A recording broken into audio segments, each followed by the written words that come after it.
Welcome to my channel. இந்த வீடியோவில் நம்ம சிக்கன் பிரியாணி முஸ்லீம் ஸ்டைலில் எப்படி செய்கிறதுன்னு தான் பார்க்க போகிறோம். ஆன் பண்ணிவிட்டு பாத்திரம் சூடானதும் 250 ml எண்ணெய் போட்டுக்கோங்க. பட்டை, லவங்கம், ஏலக்காய், பே லீவ்ஸ் இதெல்லாம் ஃபஸ்ட்டு 2 minutes ஊற வச்சுட்டேன் தண்ணியில். இப்போ எண்ணெய் காஞ்சதும் அதை எடுத்து போடுறேன். நான் எப்பயுமே இந்த ஸ்டைலில் தான் ஃபாலோ பண்ணுவேன். நான் அப்படியே அதே தான் வீடியோ எடுத்து போட்டிருக்கேன். 2 பே லீவ்ஸு, ஒரு 5 கிராமுக்கு பட்டை, லவங்கம், ஏலக்காய் 2 போட்டால் போதும்.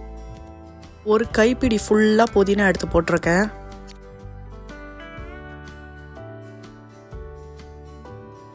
புதினா நல்லா எண்ணெயில் ஃப்ரை ஆனதும் ஒரு 300 grams வெங்காயம் கட் பண்ணி போட்டுருங்க. இப்போ வெங்காயம் வதங்குறதுக்காக 3 டேபிள் ஸ்பூன் உப்பு போட்டுக்கோங்க. வெங்காயம் நல்லா வதங்கட்டும், அந்த கலர் சேஞ்ச் ஆகிறது தெரியும். அந்த கலர் சேஞ்ச் ஆகிற வரைக்கும் நல்லா வதக்குங்க. இஞ்சி பூண்டு பேஸ்ட் 200 கிராம் போட்டுக்கோங்க. 5 டேபிள் ஸ்பூன் வரும். அந்த ஸ்மெல் போகிற வரைக்கும் கொஞ்சம் வதக்குங்க.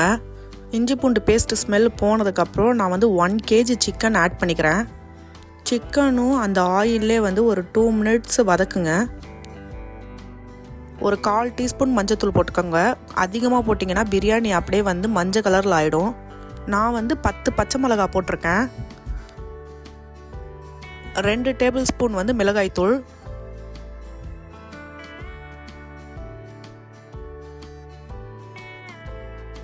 நல்லா மிளகாத்தூள் வதக்கி விட்டுக்கோங்க. தக்காளி நான் ஒரு 350 grams மிக்சியில் கொஞ்சம் கொரன்ட்டு அரைச்சிக்கிட்டேன். மெஷர்மெண்ட்ஸ்லாம் இல்லைன்னா ஒரு 4 மீடியம் சைஸ் வெங்காயம், 5-6 மீடியம் சைஸ் தக்காளி சேர்த்துக்கோங்க. 2 டேபிள் ஸ்பூன் தயிர் சேர்த்துக்கோங்க. ஒரு 5 minutes இந்த சிக்கனை அப்படியே சிம்மில் வைங்க. இது சைடில் வச்சுட்டு இன்னொரு சைடு தண்ணி ஏற்றிடணும் ரைஸுக்கு. இன்றைக்கி மெஷர்மெண்ட் தேவையில்ல, கொஞ்சம் நிறைய தண்ணி வச்சுட்டு அதில் 1 டேபிள் ஸ்பூன் உப்பு போட்டுட்டு கொஞ்சோண்டு புதினா போட்டுருங்க. தண்ணி அடுப்பில் ஏற்றிட்டு நான் ரைஸும் ஊற போட்டுட்டேன். ஒரு 750 கிராம். நம்ம 1 kg சிக்கனுக்கு 1 kg ரைஸ் கூட போடலாம். தண்ணி நல்லா கொதி வந்ததும் அந்த ஊற வச்ச ரைஸை எடுத்து போட்டுருங்க. நான் பாஸ்மதி ரைஸ் தான் யூஸ் பண்ணியிருக்கேன். ரைஸ் வெந்துடுச்சு. ரைஸ் வெந்துடுச்சுன்னு எப்படி தெரியும்னா, அப்படியே அந்த தண்ணியில் மேலே அந்த ரைஸ் மிதக்கும். அந்த ஸ்டேஜில் அந்த தண்ணியெல்லாம் வடிச்சிட்டு ரைஸை தனியாக எடுத்து வச்சுருங்க. இப்போ பார்த்தீங்கனாலே தெரியும், நம்ம போடும்போது ரைஸ் உள்ளே இருந்திருக்கும். இப்போ அப்படியே மேலே நிற்கிது பாருங்கள் எல்லா ரைஸும். இப்போ அந்த தண்ணியை வடிச்சிடுங்க. இப்போ நான் தம் தான் கொடுக்க போகிறேன். சிக்கன் பிரியாணி மசாலா செஞ்சு வச்சுருந்தேன்ல, அதை எடுத்து ஃபஸ்ட்டு போட்டுட்டு அதுக்கு மேலே ரைஸை போட்டுட்டு நல்லா கொஞ்சம் கிளறி விடுங்க.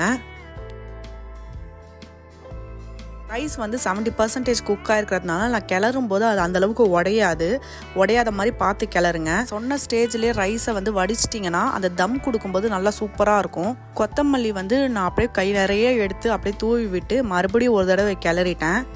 இப்போ 15 minutes தம் கொடுத்தா போதும்.